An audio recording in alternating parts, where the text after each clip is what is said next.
I'm not saying that we will always agree on these things, but I guess what I'm trying to do here is to suggest to you is to outline what are the priorities that a second-term Obama administration are likely to have in the Middle East. Many of those priorities will strategically converge with Israel's. Where there could be points of difference, even there are certain strong common strategic interests.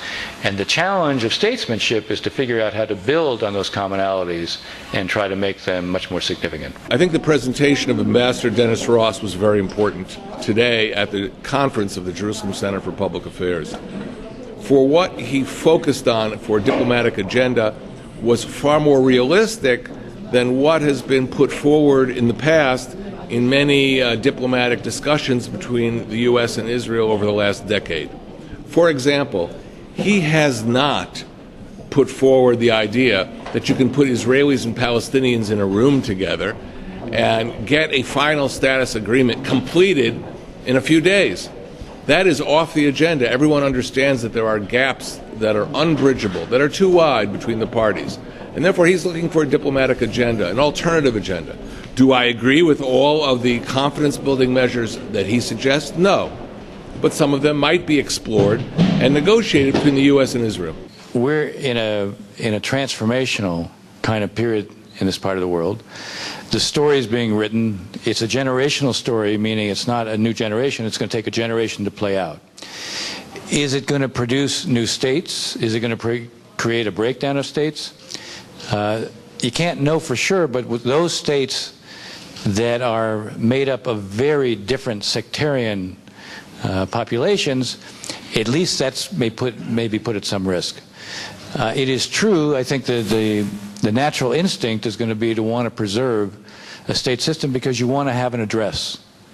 You want to create accountability, you want responsibility, and that will, I think, be the first presumption. I think what's required in the years ahead is a very systematic look at what the options are in each place. The interesting thing about what I'll call the Arab Awakening is you need some overarching principles to guide you, but you also need the agility to be able to adjust, recognizing from place to place the requirements may prove different. I think that when we, say the United States, looked at this, the Secretary of State was very active in terms of trying to put together now what is this national coalition of revolutionary and opposition forces. The whole idea was to create greater coherence on the inside. Whether that's something that is going to materialize remains to be seen. I do think it's within the power of those who want that to create, not only to foster one address on their side, but to foster one address on our side. So you create a kind of steering committee, a really active steering committee designed to create one address for all assistance that's going in there. Maybe that increases the prospects that what emerges can be more unified. Is there a guarantee it's going to end up that way? No, and I think what you have to do is you're going to have to make some judgments about, are there ways in each of these places to adopt policies that could somehow take account of realities that may be different than the ones that you want? Are there hedging strategies that may be required? Are there approaches to the countries who border these states that get you to think more about, can you build up what amounts to buffer zones? And those buffer zones may reflect greater influence from the neighboring state, giving those who reside in those areas more of a stake in behaving a certain way. I wouldn't say you go into this and you have to have one fixed idea, because you may find your one fixed idea is not something that you can produce. I once wrote a book called Statecraft, and the purpose of Statecraft is to do several things. One, identify clear objectives. Two, identify the means you or others together have to affect those objectives. Three, figure out where the points of leverage may be. But all those have to be informed by what are really good assessments, because your objective ultimately needs to be something that's also feasible. It may well be desirable. You always have to have desirable objectives, but it also has to be feasible. So my long-winded answer to your question is, I think we will have a predisposition and presumption of trying to produce and ensure states emerge.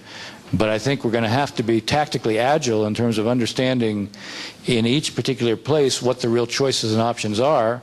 If what you most prefer you can't achieve, then what is it next down the line that you could achieve, and who may be helpful in being able to do that?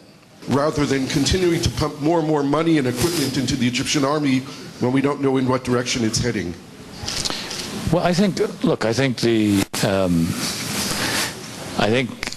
the whole question of what's the most effective assistance we can provide needs to be taken a close look at. But I wouldn't immediately rule out military aid. The institution of the military may continue to be an important factor in terms of shaping what the future of Egypt is going to be. At a minimum, I think we do want to think about how you restructure that aid. The aid needs to be geared a lot more towards dealing with what the actual threat is. The actual threat they face increasingly is a jihadi presence in the Sinai, which, by the way, it's not just a threat to Israel, it'll be a threat to Egypt. 16 soldiers were killed by jihadi groups, and President Morsi took advantage of that to remove the SCAF and to change the leadership in the intelligence community. Well, you need F-16s to deal with that threat. No, that's what I'm saying. That's my point. My point is, you need high mobility. You need helicopters. You need Humvees. You need the kind of weapons capabilities that are suited to the nature of that threat. And what I'm suggesting is that could be in Egypt's interest. I mean, I don't think that having a Muslim Brotherhood-dominated government in Egypt is going to be a government that's going to serve real well and find that the public's going to be very accepting if suddenly jihadi groups are not dealt with. All the talk about much more has to be done to stop the smuggling into Gaza, that's a fact. Now, it wasn't done under Mubarak. This is going to be more likely to be done under President Morsi. One thing that's different is, ironically, he may have more of a stake. Now, the question is, does he have the means? Does the military have the means? The way they're structured today, the answer would be, I think, a very big question mark. So, if nothing else, I think American military aid also needs to take more of account with the Egyptians of what's going to be most useful for dealing with the real threats that you yourselves are confronting and that you yourselves understand you're going to have to deal with. I think, looking at the aid generally, I think it's worthwhile, but I think, again, I don't think you rush to make any decisions and suddenly transform everything how you do. This ought to be done step by step, and it ought to be done under the guise of a set of principles. The principle, I said, ground rules are going to relate to what we do to provide help. We should be prepared. As I said, I don't think we want to see a failed state in Egypt. I doubt that Israel wants to see a failed state in Egypt. So the question is, what can we do in that regard? It doesn't mean that we accommodate ourselves to that which we reject. It doesn't mean that, that we should be providing the kind of assistance that goes to Egypt even when they're not prepared to live up to a certain set of ground rules. Are they fulfilling their obligations as it relates to their international obligations and specifically the peace treaty with Israel?